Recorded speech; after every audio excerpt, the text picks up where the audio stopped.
Здравствуйте, пришло время подвести итоги четверга. В студии Седа Сапарова и сегодня в программе.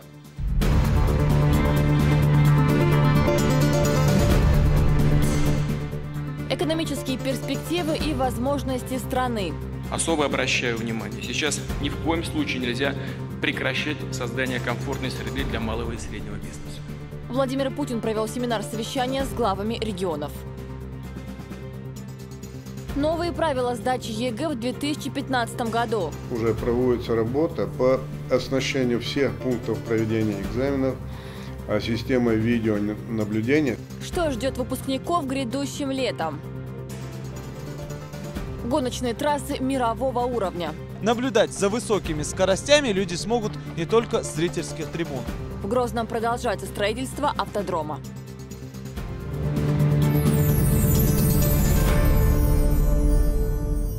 В Москве прошел семинар-совещание президента России Владимира Путина с высшими должностными лицами субъектов страны. В нем приняли участие Рамзан Кадыров, спикер Духвах Абдурахманов и мэр чеченской столицы Ислам Кадыров. Глава государства обратил особое внимание на необходимость обмена опытом с коллегами. И нашей стране есть что рассказать. Ведь Грозный стал одним из самых динамично развивающихся городов России. И этот опыт может быть многим полезен и интересен. Все подробности в репортаже Азы Исаевой.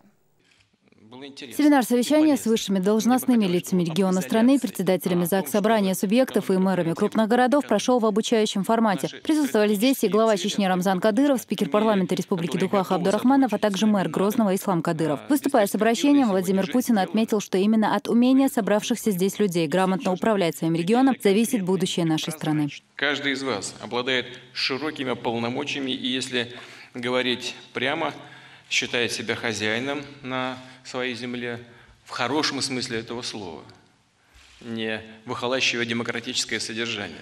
Имею в виду, что в целом чувство хозяина, чувство ответственности за порученное дело, за людей, за территорию, это основанное на глубокой ответственности, это хорошее чувство.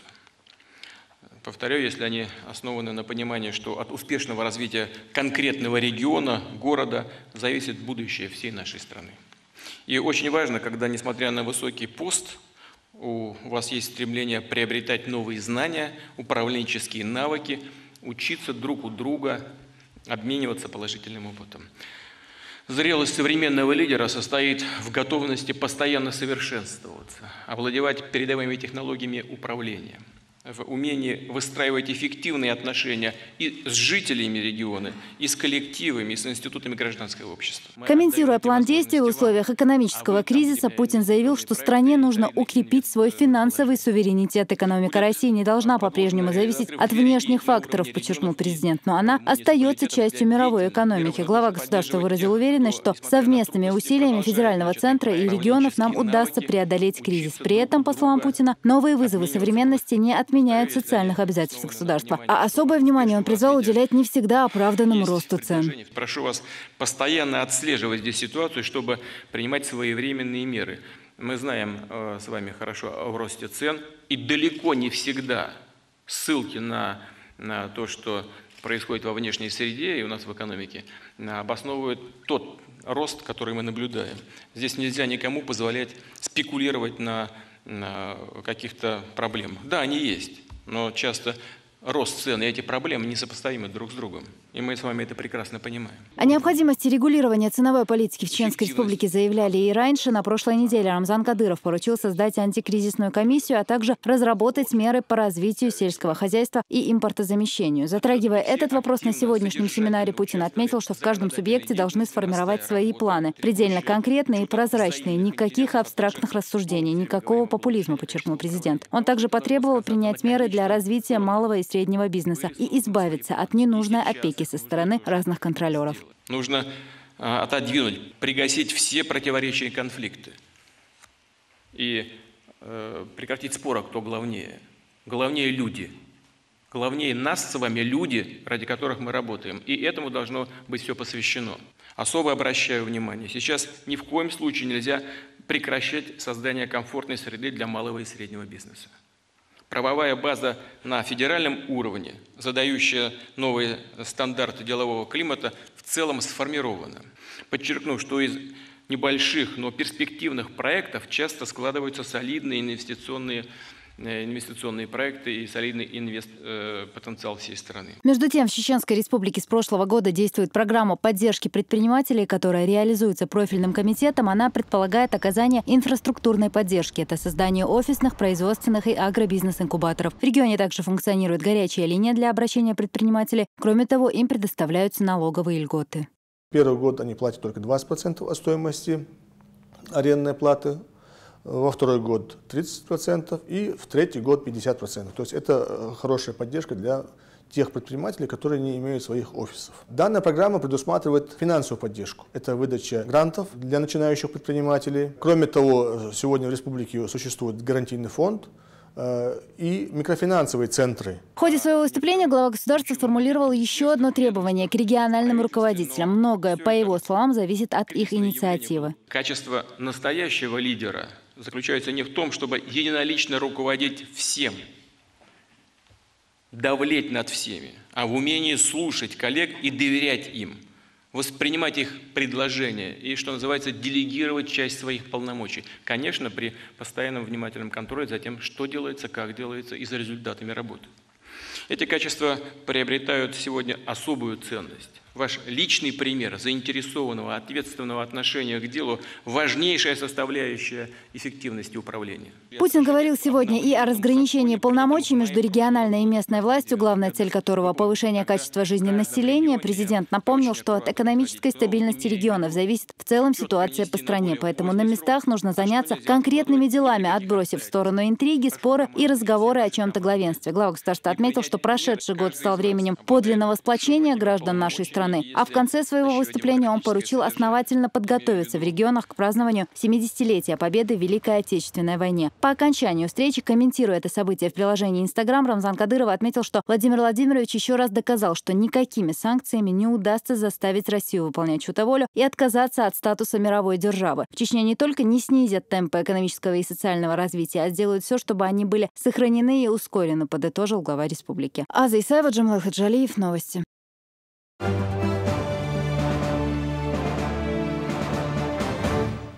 Профилактика преступности, борьба с наркоманией, соответствие морально-этического облика молодых людей высоким требованиям ислама. Эти и другие вопросы обсуждал на встрече со старшеклассниками министр транспорта и связи Рамзан Черхигов. Будучи сам выпускником Эльроевской средней школы номер 2, он с участием относится к проблемам школы и всех молодых людей родного села.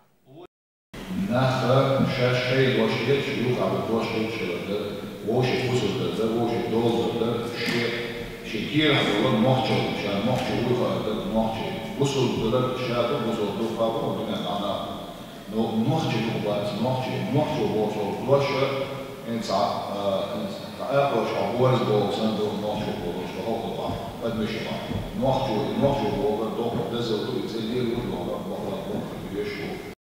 Позже в Грозном министр провел встречу с руководителями таксопарков. Таковых в республике 35. Часто техническое состояние автомобиля не соответствует требованиям, и некоторые автомобилисты занимаются извозом незаконно. Работников такси нужно строго проверять, в том числе и на наркозависимость, заявил Рамзан Черхигов. Он отметил, в случае задержания таксиста при перевозке и сбытии наркотических веществ и алкоголя, таксопарк лишается лицензии на деятельность. Учреждениям дали 2 дня на устранение недочетов, после чего начнутся рейды. شوبات بنا دونا تكسيش 50 ربع دعوة 50 ربع دعوة صحاو وكان دون بيا تشواتم بومبي شيء اتشو دونا اكستريميست ولا اتشو تيروريست ولا اتشو دون любой шага حياتو تون ده чё риска нету никакого дон. То есть он не боится, почему? Потому что его никто не проверяет поступно. Ничего да. Шея аэрош такси дона Шедон путёк карао, ше хилдили, да, до ше вагиши, чувош, повызу, да, вот сауш, да, лили. Профилактику ваххабизма, терроризма и наркомании обсудили на совещании в Курчелое. Главы районов, входящих в первый сектор, и члены правительства говорили о необходимости духовного просвещения молодежи, чтобы не допустить их присоединения к сирийским боевикам. Здесь отметили необходимость усилить работу во всех направлениях. Духовенство и правоохранители должны проводить разъяснительные беседы со студентами, школьниками и их родителями. Напомню, подобные встречи проводятся по поручению главы республики. О вреде наркомании и последствиях распространения экстремизма говорили и в управлении Чечен-Газпрома. На митинге собрались около 1000 человек. Участники акции уверены, искоренить подобные явления можно только в случае активной работы с молодежью. Ахмед Джабраилов продолжит. В главном управлении Чечен-Газпрома сегодня не протолкнуться. Работники газовой службы вышли, чтобы осудить проявление любых форм терроризма и наркомании. Перед собравшимися, а их сегодня было более 1000 человек, выступил муфти Чечни Салах Межиев.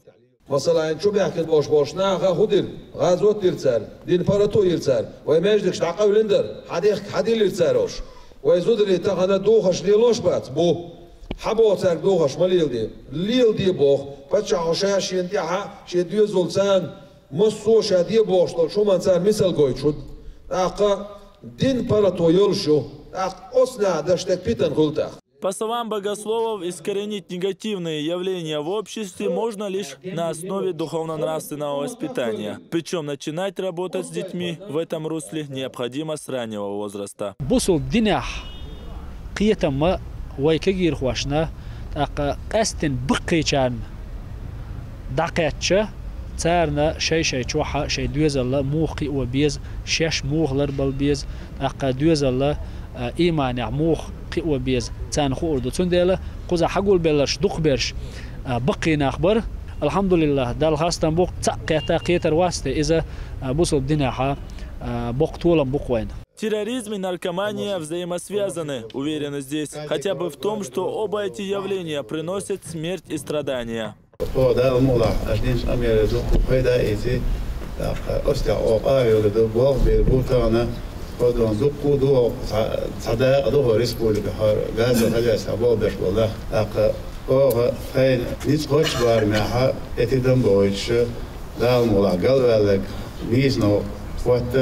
خش قالك دي شوية ساعة ديجني أنا سؤالك دي شوية ساعة وإذا سبيسال أورجن شو ترجع لا سويتري كل هالوقت يبانش ليدور دخول. Чтобы эффективно противостоять ключевым проблемам современности, одного взаимодействия органов власти, духовенства и правоохранителей недостаточно, говорят здесь. Важно, чтобы каждый человек осознал возможные последствия своего безучастного поведения, которые могут коснуться и его лично. Ахмед Джабраилов, Султан Умаров и Дауд Куруев. Новости. Коротко о других событиях в нашей рубрике «Экспресс-новости».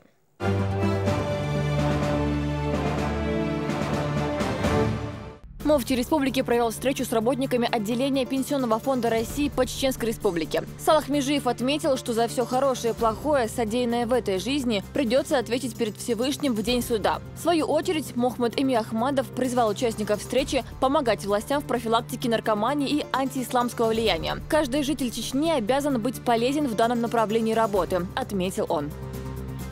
Укрепление духовно-нравственных ценностей как профилактика экстремизма и наркомании. В Шалинском психоневрологическом интернате прошла встреча руководства Министерства труда и КАДИ района с коллективом интерната, а также Центра для детей с ограниченными возможностями. В ходе беседы богослов рассказал присутствующим о пагубности наркомании, а также об отношении к ней религии. Здесь же затронули и тему экстремизма. Отметили, что только приверженность к истинным ценностям ислама поможет защититься от негативных явлений. Такие профилактические встречи с социальными работниками по духовно-нравственному воспитанию руководство Министерства труда проводит во всех своих структурных подразделениях. Здесь присутствовал и руководитель отделения Пенсионного фонда России по Чечне. Сегодня в Ведено прошло совещание, в ходе которого обсуждались методы противодействия вовлечению чеченской молодежи в зарубежных конфликтов. В частности, речь шла о Сирии. В обсуждении проблемных вопросов приняли участие члены Совета Тейпов, командир полка имени Ахмад Хаджи Кадырова, глава района и КАДИ. Около 200 автомобилей отправились сегодня утром из Махачкалы в автопробег против карикатур на пророка Мухаммада. Да благословит его Аллах и приветствует. Конечная точка маршрута – Симферополь. В акции «Россия почитает пророков и уважает людей» участвуют все желающие. Маршрут автопробега пройдет через Грозный, Магаз, Владикавказ, Нальчик, Ставрополь, Краснодар и Керчь. В Симферополь участники пробега планируют прибыть уже завтра, где они совершат коллективную молитву.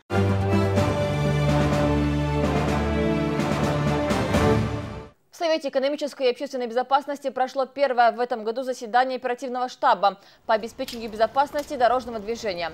Подводились итоги работы за текущий месяц. Согласно данным Совбеза, количество ДТП, погибших и число травмированных снизилось более чем на 60%. В 2 раза сократился и детский травматизм. Как заявили здесь, в основном ДТП происходит по вине пешеходов. В свою очередь, Вахид Усмаев подчеркнул, что хорошие показатели не повод расслабляться. И призвал всех присутствующих, а это начальники районных отделов и полиции, и представители духовенства, продолжить работу в этом направлении. Улучшение его том смысле балашк эзгал. Витак обат январь витак вел зарегистрированы уведено, а оперативный штаб юлочера. В день полтора то шиндин потаглеш. Две бат оперативный штаб юлочера две бат тай потаг 23 так вел уведено. Так интернет день даже сон атно боки моецно. Впрочем, возросший уровень безопасности на дорогах отмечают и сами водители. По их словам, сейчас лихачей стало заметно меньше.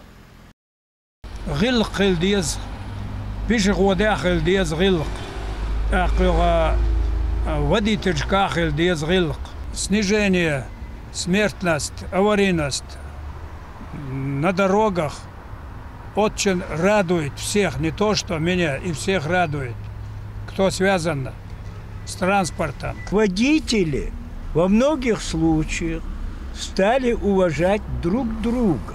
Если это необходимо срочному проезду параллельного транспорта, то пропускают.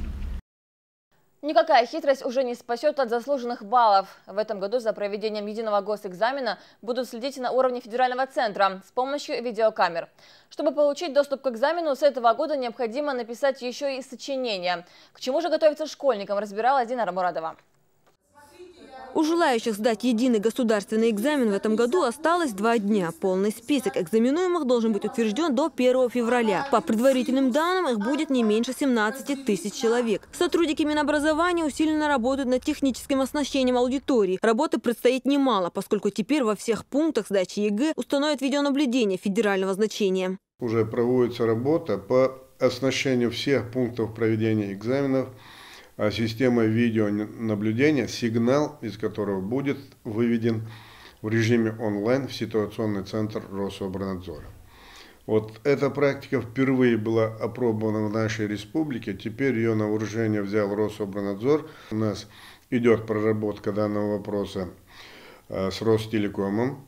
Значит, они часть оборудования передадут нам бесплатно, другую часть мы закупаем за счет средств республиканского бюджета. В прошлом году в режиме онлайн ЕГЭ уже сдавали первые 5 школ республики, 3 из которых столичные, в их числе и 16-я школа. За 3 года здесь уже привыкли к мониторингу федеральных инспекторов. Усиленный контроль, обеспечивающий прозрачность и честность экзаменационной кампании, здесь только приветствуют. Мы уже 3-й год с этим сталкиваемся. Уже дети, которые приходят сюда сдавать ЕГЭ, они уже привыкли к этому. Мне, например, это нравится, потому что абсолютно вот эта вот видеокамера, они детям не мешают. Дисциплина более такая четкая бывает. Ряд изменений коснется и сдачи экзаменов. Добавится профильный тест по математике и устная часть экзамена по иностранным языкам. К тому же, чтобы получить допуск к ЕГЭ, придется успешно написать сочинение. Проводить аттестацию планируется не в 3, а в 2 этапа. К главному экзамену учащихся 16-й школы столицы учителя готовят ежедневно. Дагмара Садулаева уже решила, кем хочет стать в будущем и какие предметы будет сдавать. Большую часть урока мы посвящаем подготовке к ЕГЭ. И вот сегодня на нашем уроке наша учительница подробно рассказывала, объясняла нам нашу тему, так что мы ее очень хорошо усвоили. Обязательными предметами я для себя выбрала биологию, химию и обществознание, потому что я решила поступить на медицинский факультет. Процедура сдачи государственного экзамена незначительно, но тоже изменится. Учащиеся смогут сдавать отдельные предметы сразу, как только закончат их изучать. Например, сдать ЕГЭ по географии можно будет уже после 10 класса. Последнее нововведение коснулось экзаменационных пунктов. Например, ученик, получивший основные знания в городе, а после продолживший учебу в селе, единый государственный экзамен будет сдавать в столице. Динара Мурадова, Хаважи Мунаев, Джамил Хаджалиев. Новости. Современное зло, коллективное убийство, тяжелый социальный недуг. Так называет общественность наркоманию. Результаты борьбы с ней обсуждали на коллегии в управлении наркоконтроля. Здесь отметили, что за прошедший год процент общеуголовных преступлений снизился на 4%. Однако есть и не совсем приятная статистика. Подробности репортажа нашего корреспондента.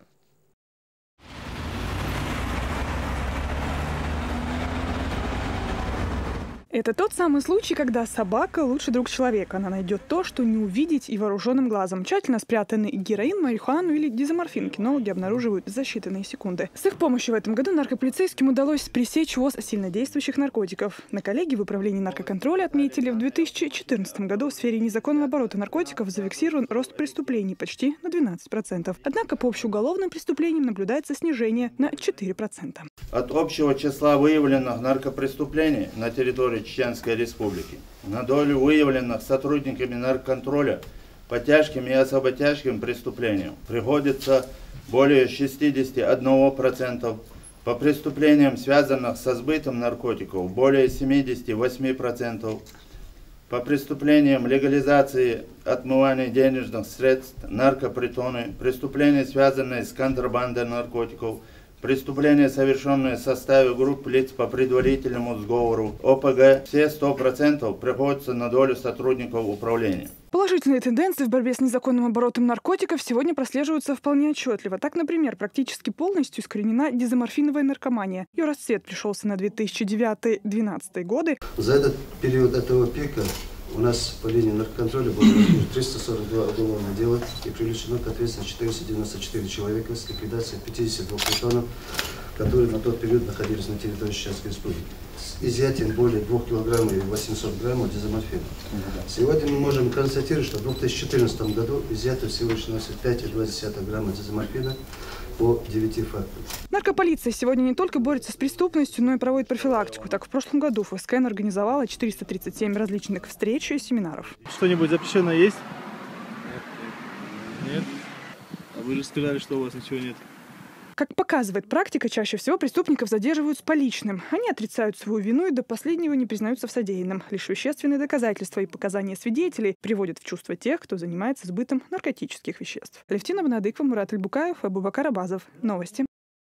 Зарегистрировать права на квартиру в России можно будет через интернет. Росреестр объявил о запуске в марте электронной регистрации прав на недвижимость. Таким образом, все основные госуслуги органа будут оказываться в электронном виде. Подробнее об изменениях репортаж Луизбат Ижеве. Регистрация права на приобретенную квартиру в электронном виде стала возможной с начала этого года. Теперь документы можно подать через интернет благодаря внедрению Росреестром нового программного обеспечения. В ведомстве создали все условия для повышения качества госуслуг. Сократились трудозатраты наших сотрудников, которые были связаны с распечатыванием, с постановкой штампов, подписей на разделах ЕГРП. Теперь это все делается фактически автоматически путем проставления электронно-цифровой подписи. Таким образом, граждане и представители бизнеса смогут получить в электронном виде все основные услуги Росреестра. Это удобно для заявителей, экономит их время, позволяет минимизировать бумажный документооборот при получении услуг. Законодатель также внес изменения в сроки в соответствии с дорожной картой, утвержденной распоряжением правительства Российской Федерации. И с 2015 года у нас теперь срок осуществления государственной регистрации составляет 10 рабочих дней. Нотариальные сделки, в силу того, что нотариусы у нас обладают определенной компетенцией, также сократились и составляют 3 рабочих дня. Переход на введение единого государственного реестра прав на недвижимое имущество в электронном виде осуществлен во всех территориальных органах Росреестра. В новых правилах исключено дублирование сведений об объектах недвижимости и их правообладателях, содержащихся в иных базовых государственных информационных ресурсах. Луиза Батыжева, Султан Умаров, Джамлейл Хаджалиев. Новости. Крепость Грозный – название автодрома международного уровня, который строится в столице республики. В комплексе будут 4 гоночные трассы, зрительская трибуна, десятки боксов и шоурум для презентации автомобилей. Все подробности репортажа Алхазура Керимова. Хорошее ограждение для трассы плюс экономия при утилизации шин. На один только картодром ушло более 10 тысяч автомобильных покрышек. Работы на этом участке, можно сказать, уже завершены. Единственное, что осталось, это дорожная разметка. И картодром готов уже к сдаче.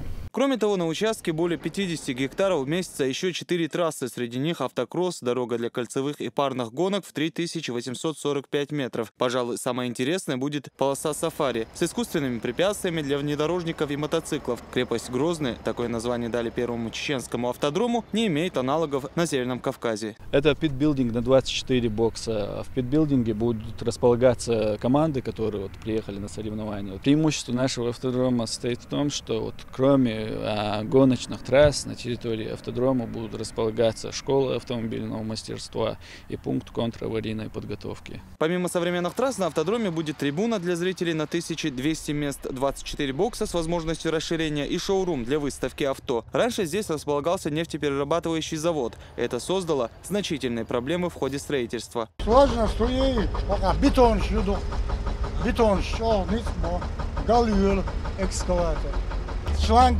трубка, отбойник салж, дома метр уавали, сейчас сразу метров 5-6 ехать бетон что несло, и там проблем.